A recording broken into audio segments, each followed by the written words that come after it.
Duncan Webb. How are you this morning? Very well. Sat Sri Akal. Lovely to be here. Sat Sri Akal, and welcome to the show. In the meantime, Dr. Webb, looking at the youth offenders, what do you think? What judicial measures should be in place to tackle the youth offenders in the country all over the place?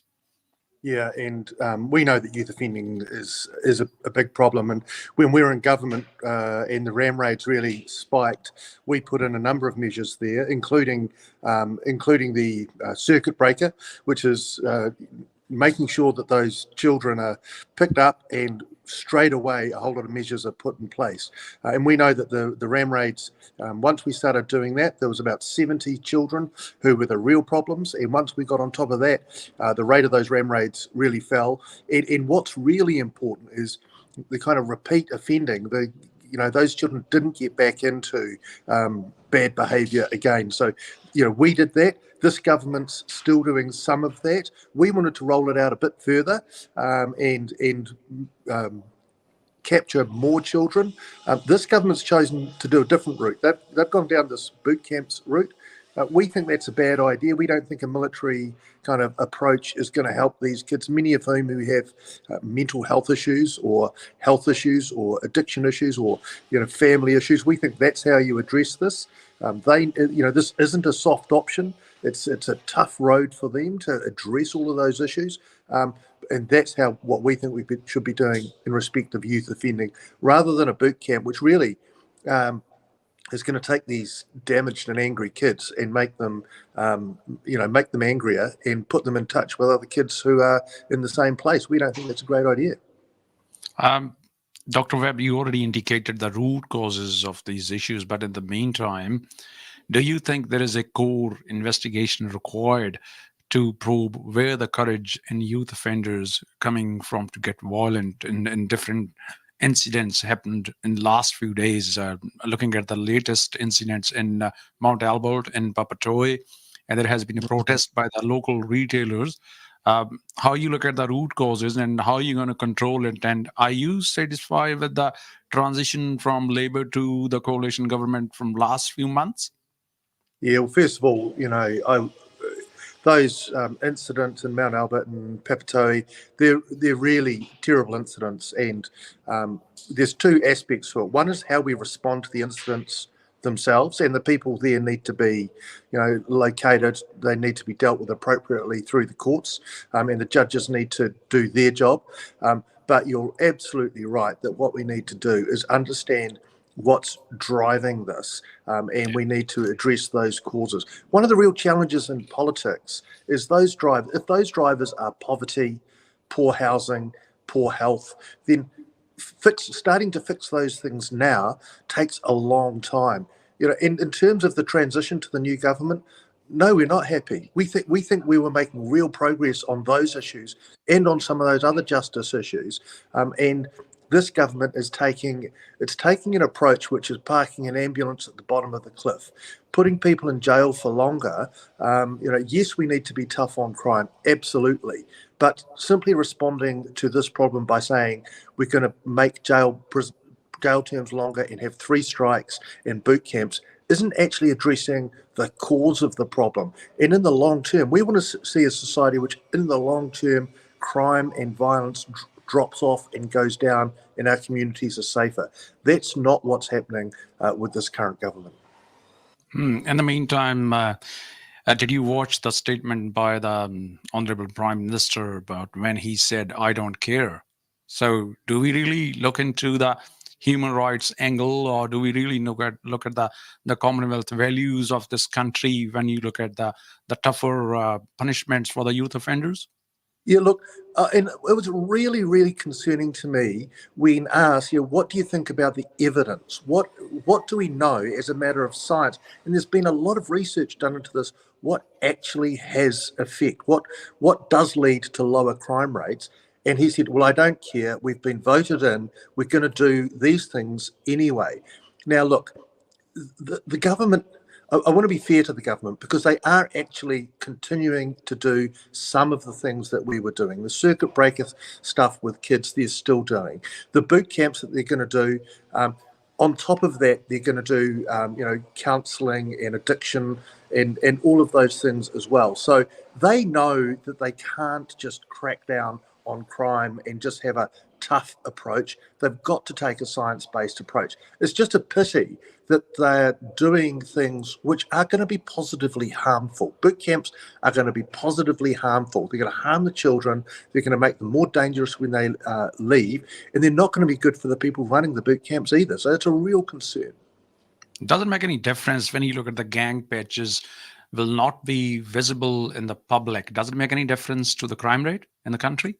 Oh, look, gangs are intimidating. I absolutely understand that. And we don't want people to be able to wander around and intimidate other people. But the fact of the matter is, and the police association was really clear, they came to the select committee, they're really clear. They're not going to be able to walk up to a group of gang members. Police aren't going to be able to walk up to a group of gang members and tell them to take their jackets off. So look, we may see less gang patches. It's not going to make less gang members. And where we really want police to be using their resources is in addressing, finding out where the crime is, finding where the money is, because it's not the gang patches that are the drivers. It's the money and the status of gangs that are the drivers, and that's what we should be addressing. Okay, in the meantime, one of the big boss from Richie's bus service, Mr. Kam Singh JP, raised a question that, good morning, hope you're keeping well. What is your views on youth damaging public property and assaulting public service drivers? Authorities have no traction despite hundreds of reports and complaints. Definitely rules are so soft and loose. So what is your role as a politician, and you being a professor of the law, and you can Yeah. easily see the difference? Yeah, look, a really good question, and you're right. It's never going to be acceptable for young people to be causing damage to property or being violent. And along with the rest of my Labor colleagues, we're here in Auckland looking around and asking questions about what can be done there.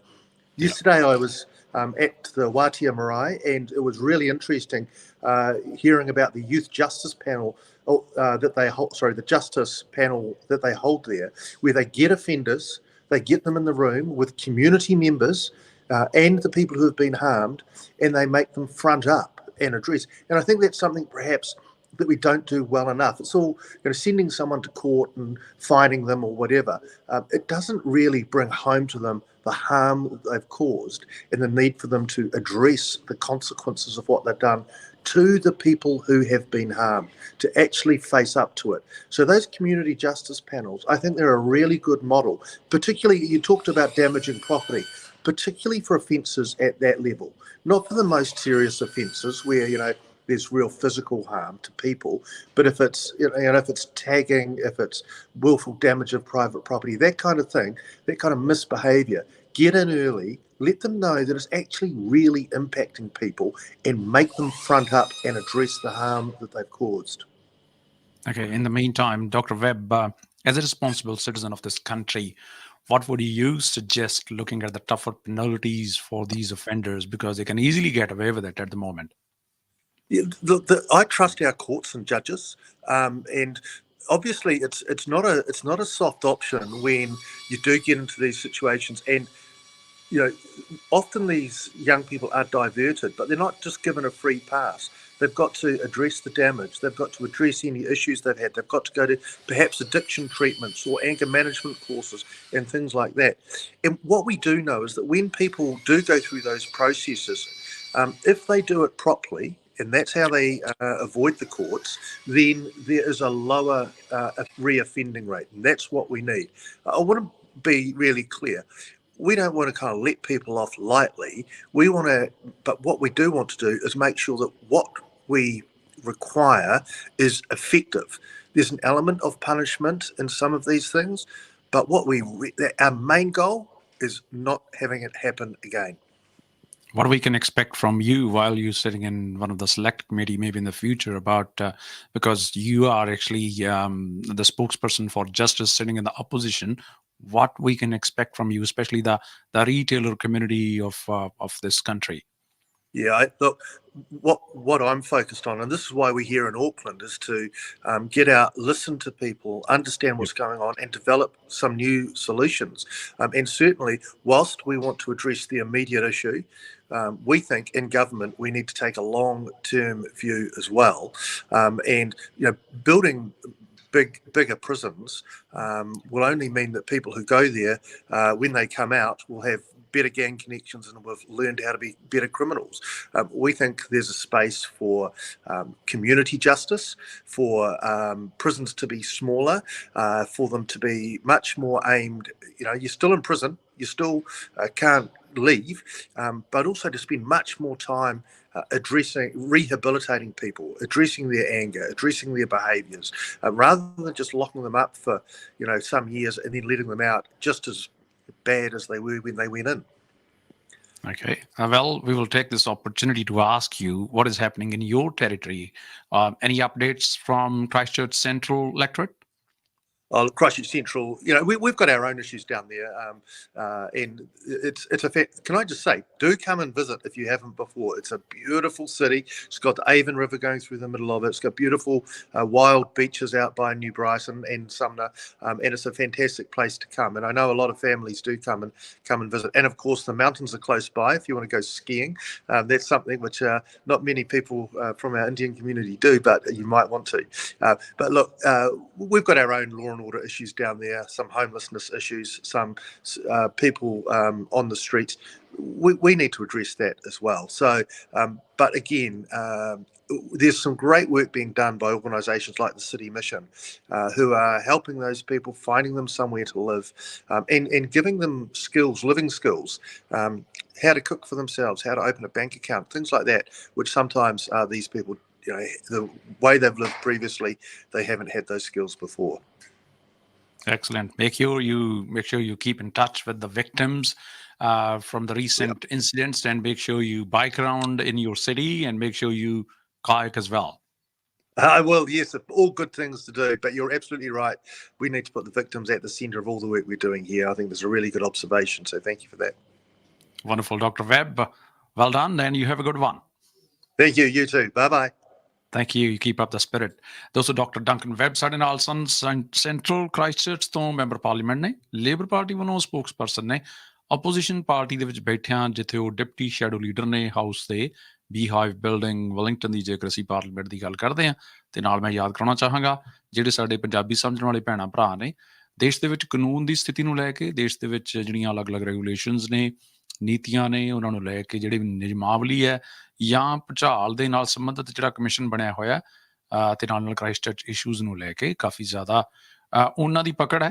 ਪਰ opposition ਦੇ ਵਿੱਚ ਹੋਣ ਕਰਕੇ ਸਾਡਾ main ਮਕਸਦ ਇਹੀ ਹੈ ਕਿ ਘੱਟੋ ਘੱਟ ਜਿਹੜਾ ਇੱਕ ਅਣਦਿਸਦਾ ਦਬਾਓ ਹੈ, ਇੱਕ ਜਿਹੜਾ ਅਨਸੀਨ ਪ੍ਰੈਸ਼ਰ ਹੈ, ਜਿਹੜੀ ਪੋਲੀਟੀਕਲ ਲੌਬੀ ਹੈ, ਉਹ ਜ਼ਰੂਰ ਸਾਨੂੰ ਕਰਨੀ ਚਾਹੀਦੀ ਹੈ ਯੂਥ ਅਫੈਂਡਰਸ ਨੂੰ ਲੈ ਕੇ। ਜਿਵੇਂ ਕਮਲਦੀਪ ਸਿੰਘ ਸਾਡੇ ਜਿਹੜੇ JP ਸਾਹਿਬਾਨ ਨੇ, ਉਹਨਾਂ ਵੱਲੋਂ ਕਹਿਣਾ ਕਿ ਗ੍ਰੇਟ ਡਿਸਕਸ਼ਨ ਭਾਜੀ, ਕੀਪ ਇਟ ਅਪ। ਕੋਈ ਸ਼ੱਕ ਨਹੀਂ ਇਹਦੇ ਵਿੱਚ ਕਿ ਜਿਹੜੀ ਪਾਰਟੀ ਸੱਤਾ ਦੇ ਵਿੱਚ ਹੈ ਇਸ ਵਕਤ ਗੱਠਜੋੜ ਦੇ ਨਾਲ ਸੰਘਰਸ਼ ਤੇ ਬਰਾਜਮਾਨ ਜ਼ਰੂਰ ਹੈ, ਲੇਕਿਨ ਬਹੁਤ ਸਾਰੇ ਸਵਾਲ ਨੇ ਜਿਹੜੇ ਕਿ ਓਪੋਜੀਸ਼ਨ ਪਾਰਟੀਆਂ ਦੇ ਵੱਲੋਂ ਦਬਾਅ ਬਣਾਇਆ ਜਾਂਦਾ। ਇਸ ਛੋਟੇ ਪਰ ਖੂਬਸੂਰਤ ਮੁਲਕ ਦੀ ਲੋਕਤੰਤਰਕ ਜਿਹੜੀਆਂ ਕਦਰਾਂ ਕੀਮਤਾਂ ਨੇ, ਉਹਨਾਂ ਦੀ ਮੁੱਖ ਜਿਹੜੀ ਧਾਰਾ ਉਹਦੇ ਵਿੱਚ ਸਵਾਲ ਪੁੱਛੇ ਜਾਣੇ ਜ਼ਰੂਰੀ ਨੇ, ਬਸ਼ਰਤੇ ਕਿ ਤੁਹਾਡਾ ਸਲੀਕਾ ਤਰੀਕਾ ਜਿਹੜਾ ਉਹ ਸਹੀ ਹੋਵੇ। ਦੇਸ਼ ਦੇ ਵਿੱਚ ਜਿਹੜੇ ਵਿਕਟਮਸ ਨੇ ਉਹਨਾਂ ਦੀ ਗਿਣਤੀ ਲਗਾਤਾਰ ਵੱਧਦੀ ਜਾ ਰਹੀ ਹੈ। ਬੀਤੇ ਕੱਲ ਭਾਜੀ ਗੁਰਦੀਪ ਸਿੰਘ ਹੁਣ ਦੇ ਨਾਲ ਉਹਨਾਂ ਦੇ ਘਰ ਜਾ ਕੇ ਮੁਲਾਕਾਤ ਕਰਨ ਦਾ ਸਬੱਬ ਬਣਿਆ, ਔਰ ਕਾਫੀ ਬੁਰੀ ਤਰ੍ਹਾਂ ਪੀੜਤ ਨੇ। ਉਹ ਕਹਿੰਦੇ ਵੀ ਮੇਰੀ ਰਾਤ ਦੀ ਨੀਂਦ ਜਿਹੜੀ ਉੱਡ ਗਈ ਹੈ। ਉਹ ਕਹਿੰਦੇ ਵੀ ਅਸੀਂ ਸਾਰੇ ਦੇ ਸਾਰੇ ਪਰਿਵਾਰ ਦੇ ਜੀਅ ਲਗਭਗ ਇਸ ਡਰ ਦੇ ਨਾਲ, ਇਸ ਖੌਫ ਦੇ ਨਾਲ ਸਾਰੀ ਰਾਤ ਜਾਗਦੇ ਰਹਿੰਦੇ ਹਾਂ ਕਿ ਹੁਣ ਵੀ ਕਿਤੋਂ ਕੋਈ ਬੰਦਾ ਆਏਗਾ ਅਤੇ ਬਿਲਕੁਲ ਉਸੇ ਤਰ੍ਹਾਂ ਜੋ ਵੀਡੀਓ ਦੇ ਵਿੱਚ ਤੁਸੀਂ ਹਮਲਾਵਰਾਂ ਦਾ ਜੋ ਅੰਦਾਜ਼ ਦੇਖਿਆ ਸੀ, ਉਹਨਾਂ ਦਾ ਕਹਿਣਾ ਸੀ ਕਿ ਉਹ ਸਾਡੇ ਮਨ ਦੇ ਵਿੱਚੋਂ ਚੀਜ਼ ਜਾ ਨਹੀਂ ਰਹੀ। ਕੋਈ ਵੀ ਜਿਹੜਾ ਪਰਿਵਾਰ ਦੇ ਨਾਲ ਸੰਬੰਧਿਤ ਵਿਅਕਤੀ ਹੈ ਜਾਂ ਔਰਤ ਹੈ, ਉਹਦੇ ਮਨ ਦੇ ਵਿੱਚ ਇਹ ਡਰ ਜਿਹੜਾ ਬੜਾ ਸੁਭਾਵਿਕ ਹੈ। ਲੇਕਿਨ ਅਸੀਂ ਇਹ ਸੋਚ ਕੇ ਇਹਨਾਂ ਮੁਲਕਾਂ ਦੇ ਵਿੱਚ ਨਹੀਂ ਸੀ ਆਏ। ਅਸੀਂ ਪੂਰੇ ਪਰਿਵਾਰ ਦੇ ਨਾਲ ਆਪਣੇ ਕਾਰੋਬਾਰਾਂ ਦੇ ਉੱਤੇ ਜੋ ਮਿਹਨਤ ਕਰਦੇ ਹਾਂ, ਜੋ ਮਸ਼ੱਕਤ ਕਰਦੇ ਹਾਂ, ਉਹਦੇ ਵਿੱਚ ਅਸੀਂ ਲੁੱਟਣ ਤੇ ਕੁੱਟਣ ਲਈ, ਇਸ ਤਰ੍ਹਾਂ ਪੀੜਤ ਹੋਣ ਦੇ ਲਈ ਨਹੀਂ ਆਏ ਸਾਂ। ਇਸ ਨੂੰ ਅਸੀਂ ਆਪਣੀ ਫਾਈਨਲ ਡੈਸਟੀਨੇਸ਼ਨ ਦੇ ਤੌਰ ਤੇ ਜੇਕਰ ਚੁਣਿਆ, ਤਾਂ ਇਹਦੇ ਵਿੱਚ ਵੱਡੀ ਗੱਲ ਇਹ ਹੈ ਕਿ ਸਾਡੇ ਯੋਗਦਾਨ ਨੂੰ ਲੈ ਕੇ ਮੁਲਕ ਦੇ ਰਾਜਨੀਤਿਕ ਲੋਕ ਵੱਡੀਆਂ ਵੱਡੀਆਂ ਗੱਲਾਂ ਕਰਦੇ ਨੇ ਆਪਣੀਆਂ ਤਕਰੀਰਾਂ ਦੇ ਵਿੱਚ, ਆਪਣੇ ਭਾਸ਼ਣ ਦੇ ਵਿੱਚ। ਭਾਰਤੀ ਭਾਈਚਾਰੇ ਦੀ ਖਾਸ ਤੌਰ ਤੇ ਜੇਕਰ GDP ਦੇ ਪਾਏ ਯੋਗਦਾਨ ਦੀ ਚਰਚਾ ਹੁੰਦੀ ਹੈ, ਤਾਂ ਇਸ ਵਕਤ ਗੱਠਜੋੜ ਸਰਕਾਰ ਜਿਹੜੀ ਸਿੰਘਾਸਨ ਦੇ ਬਿਰਾਜਮਾਨ ਹੈ, ਉਹਨੂੰ ਪਾਈਆਂ ਹੋਈਆਂ ਵੋਟਾਂ ਦੇ ਵਿੱਚ ਵੀ ਵੱਡੀ ਗਿਣਤੀ ਇਸ ਭਾਈਚਾਰੇ ਦੀ ਬੋਲਦੀ ਹੈ। ਆਉਣ ਵਾਲੇ ਸਮੇਂ ਦੇ ਵਿੱਚ ਅਸੀਂ ਸੱਤਾਧਾਰੀ ਧਿਰ ਦੇ ਉੱਤੇ ਬੈਠੇ ਹੋਏ ਅਲੱਗ-ਅਲੱਗ ਜਿਹੜੇ ਮੰਤਰੀ ਨੇ ਉਹਨਾਂ ਦੇ ਨਾਲ ਵੀ ਇਹਦੇ ਉੱਤੇ ਚਰਚਾ ਕਰਦੇ ਚੱਲਾਂਗੇ। ਤੁਹਾਡਾ ਸਾਰਿਆਂ ਦਾ ਗੱਲਬਾਤ ਦੇ ਵਿੱਚ ਸ਼ਾਮਲ ਹੋਣ ਲਈ ਬਹੁਤ-ਬਹੁਤ ਸ਼ੁਕਰੀਆ। 11 ਵਜੇ ਦੇ ਕਰੀਬ ਅਸੀਂ ਅਪਡੇਟ ਕਰਾਂਗੇ ਗੁਰਦੁਆਰਾ ਸ੍ਰੀ ਕਲਗੀਧਰ ਸਾਹਿਬ ਟੌਰੰਗਾ ਦੇ ਵਿੱਚ ਜੋ ਮੁੱਦਾ ਚੱਲ ਰਿਹਾ, ਇਹਨੂੰ ਲੈ ਕੇ ਜੋ ਵੀ ਗੱਲਬਾਤ ਸਾਡੇ ਤੱਕ ਹੁਣ ਤੱਕ ਡਿਵੈਲਪ ਹੋਈ ਹੈ, ਉਹਦੀ ਜਾਣਕਾਰੀ ਤੁਹਾਡੇ ਨਾਲ ਸਾਂਝੀ ਕਰਾਂਗੇ। ਅੱਜ ਸ਼ਾਮ ਨੂੰ ਇਸ ਗੱਲਬਾਤ ਨੂੰ ਡਾਕਟਰ ਡੰਕਨ ਵੈਬ ਜਿਹੜੇ ਕਿ ਕ੍ਰਾਈਸਟਚਰਚ ਸੈਂਟਰਲ ਤੋਂ ਮੈਂਬਰ ਪਾਰਲੀਮੈਂਟ ਨੇ ਔਰ ਲੇਬਰ ਪਾਰਟੀ ਵੱਲੋਂ ਨੇ ਆਪੋਜੀਸ਼ਨ ਪਾਰਟੀ ਦੇ ਵਿੱਚ, ਉਹਨਾਂ ਦੀ ਗੱਲਬਾਤ ਨੂੰ ਅੱਜ ਸ਼ਾਮ ਅਸੀਂ 5:30 ਵਜੇ ਦੁਬਾਰਾ ਰੀਬ੍ਰੌਡਕਾਸਟ ਕਰਾਂਗੇ।